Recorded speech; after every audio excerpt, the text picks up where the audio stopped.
Simon Evans, Financial Review. Question for you, Catherine. Will you be less combative when it comes to dealing with the federal government than your predecessor? I think, as we've said, that we're really focused on having a very constructive engagement with government, and that's exactly what we are having. And we're working with various stakeholders in this process at multiple levels within the government. And do you expect that some of the internal candidates that have missed out will now leave? Telstra has a very strong management team which is absolutely committed, as David said, to delivering the benefits of the transformation, and I expect the team to continue to focus on that objective. So you don't think you'll lose anybody out of this? As I said, the team is very focused on the job at hand. Rachel Hewitt from the Herald Sun. David, how important do you think it is for Telstra to engage in the NBN project, and when will you meet with Stephen Conroy? As Catherine just said, it's very important we have an open discussion with the government, and we're trying to find what's best for Australia and for Telstra. They are the two most important things. So we'll continue that dialogue. We've already been in dialogue with the Senator, and we will continue that dialogue as we go forward.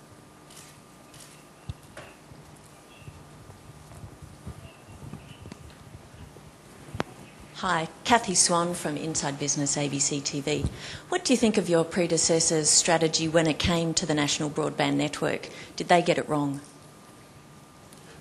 That's for you, David. That's for me?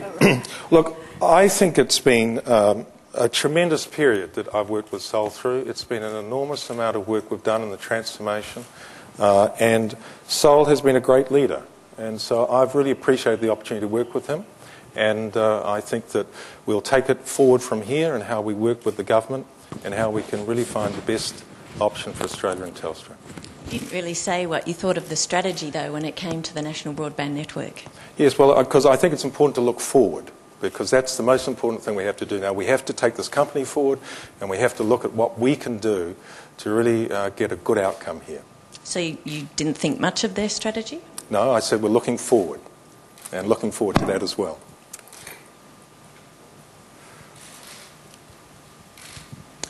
I'm Mr Thodey, Brett McLeod from Channel 9. When do you take over from Sol Trujillo? We're just working through the transition arrangements now, and we'll let you know just in due course. Is it likely to be before the end of his expected term, June 30? Look, as I said, we're just working through the details now. We've got a few things to work through, and we'll let you know just as soon as we can. And do you see yourself as rebuilding bridges with the federal government?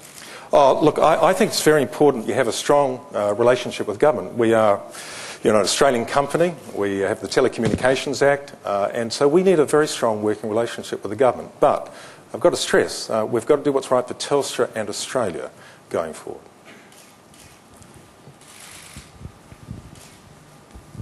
Nick McCallum from Channel 7. Mr Trujillo was described before as an agent of change. Is that a description for you as well, or what's your description? Is this to me or to Yes, Catherine? it is today. To me. Oh, look, Sol has been an outstanding leader as we've gone through this tremendous time of change. And so he has been an agent of change. And I've learned an enormous amount from Sol over that period. And I think there's very few executives who could have actually executed all the change we've done. Remember, we've completely changed our networks, built a whole new wireless network, a great IP network, as well as doing one of the largest IT transformations in the world. He truly is an agent of change. I think it's a very good description. Are you an agent of change as well? I'm an agent of the customer. I like customers, but I do like change, because you've got to change the business to be focused on the customer, delivering great products, really understanding technology and then making it usable. So I'd like to think a little bit of both. Well, perhaps I could add to that.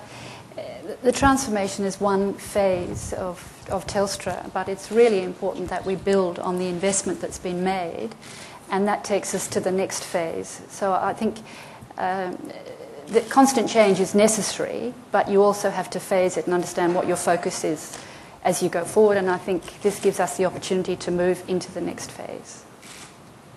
David, Dan Oakes from The Age. Do you have an initial opinion on the proposed regulatory constraints the government's canvassed? We're going through that at the moment, and We're looking to see what will be the best outcome for Telstra going forward.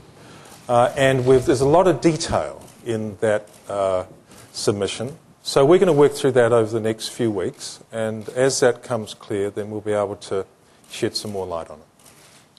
Rachel Hewitt from the Herald Sun again, David. Is there a real threat of structural separation within that reform? Well, within the document, it asks for commentary on functional, operational, structural separation. But you've got to look at all the different options. But we're looking to see what will be best for Telstra and how we can go forward. So there's lots of considerations within that. It's you've got to be very careful not to simplify the process of looking at each of those options.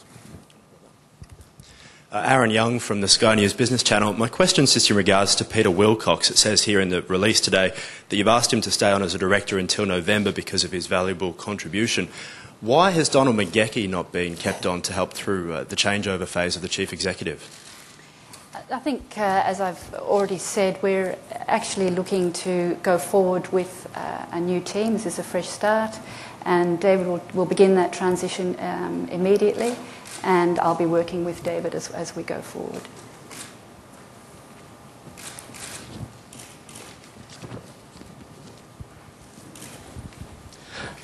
Catherine, new chairman, new CEO, and yet David said that the strategy is going to remain unchanged. Surely that's not 100% right. I think, as I've already said, we're actually going into the next phase. So you have an underlying strategy, but the implementation is a phase by phase. So it is actually moving to the next phase. It's a fresh start into that phase. And so does David, from the board's perspective, have sort of carte blanche to do what he likes and just rip up the past? No, I think, as we've said, we are absolutely determined to build on the investment that's gone into the transformation and make sure that for our customers we actually deliver the benefits that that transformation enables. So the underlying strategy is unchanged. And David, what's your view on investment in China?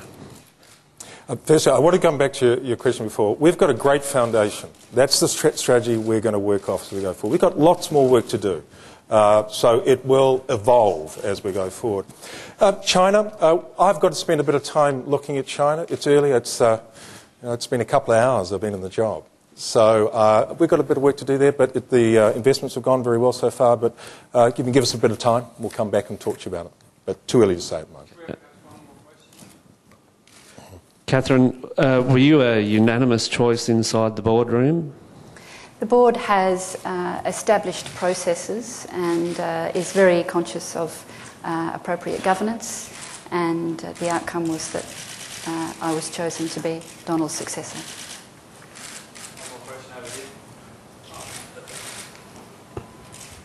Hear me? Yeah. To both, Kevin Morgan, independent, but on behalf of Comms Day today. Much of the focus over the last year or two has been about the disintegrating relationship with the government, but you haven't got on too well with the unions either. So to both of you, would you seek to engage more constructively with the unions over the next few months? Yeah. Look, I think there's two principles. We respect the right of every individual to join a union. That's their right. But also we rely on pay for performance. That's the setting we have, and within that setting we'll talk to anybody. That's it. Well, having seen the outcomes of that, particularly in the bush, like running pieces of cable down barbed wire fences, I mean, it might be better to engage with people and get them to do jobs properly. Well, we'd like to talk to you later on. Come and give me the details. Thank you. Be very happy to.